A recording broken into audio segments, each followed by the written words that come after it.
We got this. Getting ready. You guys check out the Christmas special tonight. We are rehearsing. We are going to kill it. Proud of the ladies. Boom. Yeah, it comes on tonight. ABC, y'all. Check it out. The girls are going to be doing their thing. Hey.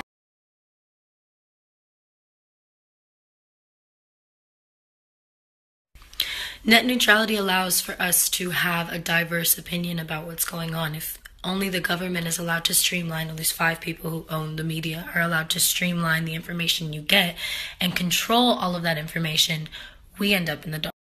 With that said, right now we have knowledge of the slave trade that's going on in Libya, which is something that we would not have access to. Obviously, mainstream media does not ever address global issues.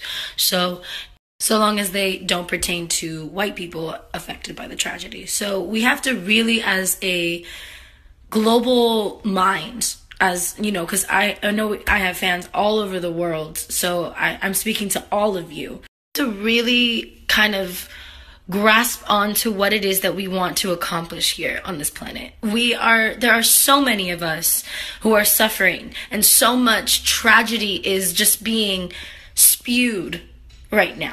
We have to, as a community, as the people, come together and combat, these forces, these powers that are telling us that we are not worth anything, these powers that are telling us that we do not amount to anything, that slavery is okay, that sexual harassment is acceptable, and that we should hire Roy Moore as a fucking senator, regardless of his past, because we need No!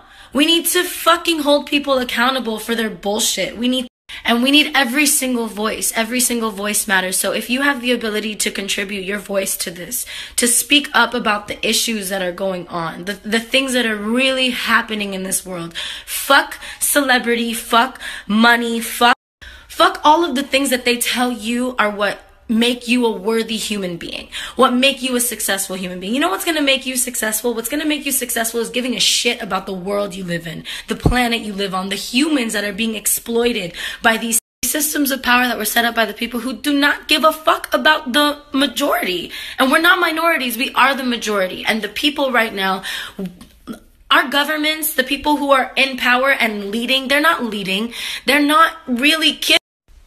We just have to unite as a people, because at the end of the day, if we don't start to recognize, the patterns and the fact that they're going to continue to try and take away our rights, they're going to continue to try to silence us, they're going to continue to try to keep us in the dark and uneducated about what is truly going on in the world. And right now, greed and corruption run everything. And we have to understand that people of all races, of all ethnicities, of so many different kinds of countries, in South America to the Middle East to the Africa, all around, we're suffering. And as long as we, passively address certain, issues that just happen to get more momentum than others, as long as we don't really address the core issues that are propelling all of these tragedies, we're going to continue to repeat history, because that's the way shit goes, man. Like, history repeats itself because we don't educate ourselves. And actually, it's not that we don't educate ourselves, it's that we've never had access to knowledge unless you were an elite up until this era. And that's why net neutrality is such a fucking thing, because if we allow them to take away our right to information that everyone can access, you can be anyone and have this access. If we allow them to take that away, we're giving them the power again.